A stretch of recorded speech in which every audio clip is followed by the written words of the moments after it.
കഴിഞ്ഞ 9-ാം തീയതി സ്ട്രൈക്ക് നിങ്ങൾക്ക് ഓർമ്മയുണ്ടോ? ആ ദിവസത്തെ ഒരു എക്സാം ഡേ ആണ് ഞാൻ കാണിക്കുന്നത്. കുറേ യൂണിവേഴ്സിറ്റീസിൻ്റെ എക്സാംസ് ഒക്കെ മാറ്റി വെച്ചു, പക്ഷേ ഇഗ്നോടെ മാത്രം മാറ്റി വെച്ചിട്ടില്ല. അന്ന് സ്ട്രൈക്ക് ആയതുകൊണ്ട് തന്നെ ഒരു 6:30 ആയപ്പോൾ ഇറങ്ങിയിട്ടുണ്ടായിരുന്നു. അടിയൊക്കെ കിട്ടാതെ അങ്ങ് ചെല്ലണ്ടേ. ഇപ്പോൾ പോകുന്ന വഴിക്ക് നമ്മളൊരു കടയിൽ കയറിയിട്ട് ചായ കുടിച്ചു. ആകെ അത്യാവശ്യം ഒരു വലിയ ബേക്കറി തുറന്ന് ഈ കട മാത്രമേ ഉള്ളായിരുന്നു. ബാക്കി ചെറിയ ചെറിയ കടകളൊക്കെ ഓപ്പൺ ആയിരുന്നു, പക്ഷെ വണ്ടികളൊക്കെ കുറച്ചേ ഉള്ളായിരുന്നു. അങ്ങനെ നമ്മൾ സക്സസ്ഫുള്ളി കോളേജിലെത്തിയിട്ടുണ്ട്. ഇടയ്ക്ക് നമ്മൾ സ്ട്രൈക്കുകാരെ കണ്ടായിരുന്നുണ്ട്, പക്ഷെ അവർ പൊയ്ക്കോളാൻ പറഞ്ഞു. നമുക്ക് ഏകദേശം നല്ല ദൂരം ഉണ്ടായത് തന്നെ എത്തിപ്പെടാൻ കുറച്ച് പാടായിരുന്നു. പക്ഷെ എന്നാലും നമ്മുടെ എക്സാമാണ്, നമ്മൾ എത്തിയേ പറ്റൂ. ഇതൊക്കെ എൻ്റെ അടുത്ത് ഫ്രണ്ട്സാണേ. അഹല്യ, അതുല്യ, അൽഫിയ, എല്ലാവരും ഏക്കാരാണ്. ഞാൻ അവരോട് എനിക്ക് യൂട്യൂബ് ചാനൽ ഉണ്ടെന്നൊക്കെ പറഞ്ഞിട്ട് ഞങ്ങൾ കാര്യം പറഞ്ഞ് നേരെ ഓഡിറ്റോറിയത്തിലോട്ട് പോവാണ്. ഇതാണ് നമ്മുടെ ഇന്നത്തെ എക്സാം ഹോൾ.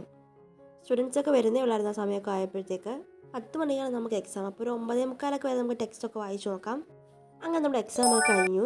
നമുക്ക് തിരിച്ച് പെട്ടെന്ന് വീട്ടിൽ പോകാനുള്ള കാര്യങ്ങൾ നോക്കാം. നേരെ നമ്മൾ പോയിട്ട് ലഞ്ചും കഴിച്ചിട്ട് വീട്ടിൽ പോവാണേ. പോകുന്ന വഴിക്ക് കുഴപ്പമൊന്നുമില്ലായിരുന്നു. നമ്മൾ വന്നപ്പോൾ ഓപ്പണായ ഷോപ്സ് എല്ലാം ക്ലോസ് ആയിട്ടുണ്ട്, പക്ഷേ വണ്ടികളൊക്കെ ഉണ്ട് കേട്ടോ. അപ്പോൾ ഇത്രയേ ഉള്ളൂ.